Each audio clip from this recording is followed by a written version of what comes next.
Welcome to the Explainer.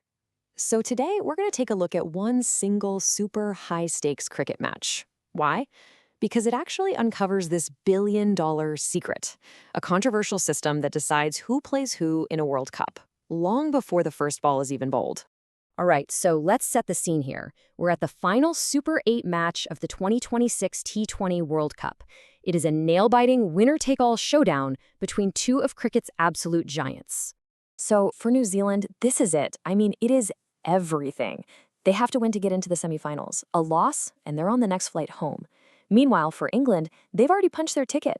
For them, this is all about keeping that incredible winning momentum going. The action is all going down at the R. Premadasas Stadium in Colombo. And listen, the pitch report is absolutely crucial here. We're talking about a surface that historically really helps the team that bats first. And you can bet the spinners are going to play a huge role as the game wears on. All right, for the Kiwis, you've got to keep your eyes on Tim Seifert. He's been electric, just scoring runs so fast at the top of the order. And then you have their captain, Mitchell Santner, who has already shown he can handle immense pressure with a clutch, match-saving innings earlier in the tournament. And then on the other side, for England, their captain Harry Brook is just an unbelievable form. He just hit a brilliant century to lock in their semi-final spot.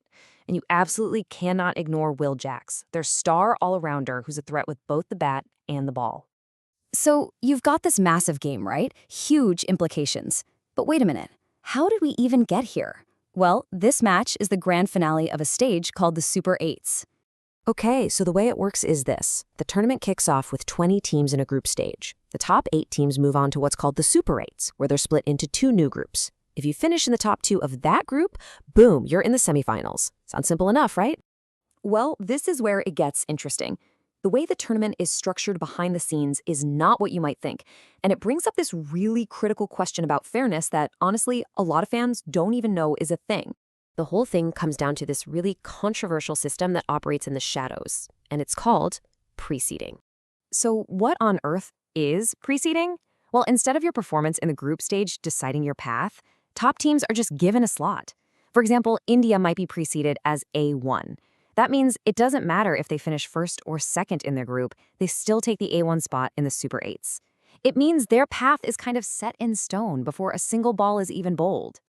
And what this does, you see, is it creates this fundamental conflict, this huge tug of war between the massive financial goals of the tournament and the pure principles of sporting integrity. Now, this whole thing didn't just appear out of nowhere. You can actually trace it all back to one specific event, the 2007 World Cup. India and Pakistan both got knocked out early, and for the broadcasters, it was a total ratings nightmare. Ever since then, organizers have been finding ways to engineer tournaments to guarantee those blockbuster matchups for the huge Indian TV market. And why? Well, you've probably guessed it. It's about money, a staggering amount of it. A single India versus Pakistan match is a financial powerhouse, worth an estimated $250 million.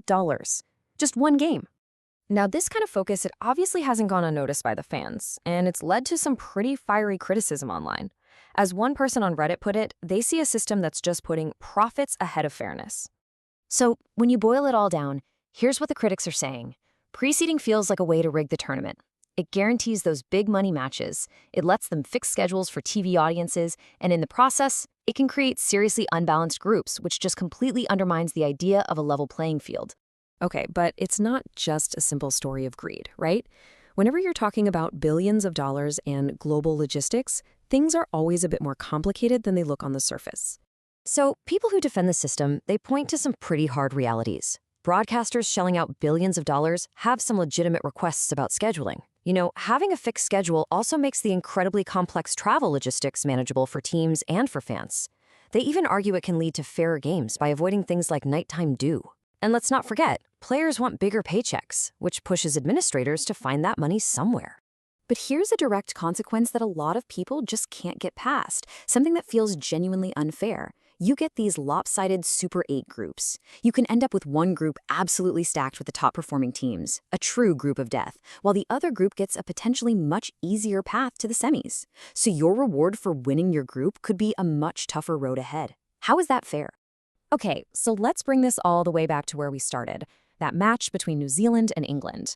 What does all of this behind-the-scenes stuff actually mean for the players on the field? So while you have these two incredible teams battling it out on the field for glory, their entire journey to get to this exact spot, who they played, when they played, has been influenced by this complex behind-the-scenes system that's in a constant battle between sporting fairness and cold hard cash. So here's the thing to remember the next time you settle in to watch a World Cup.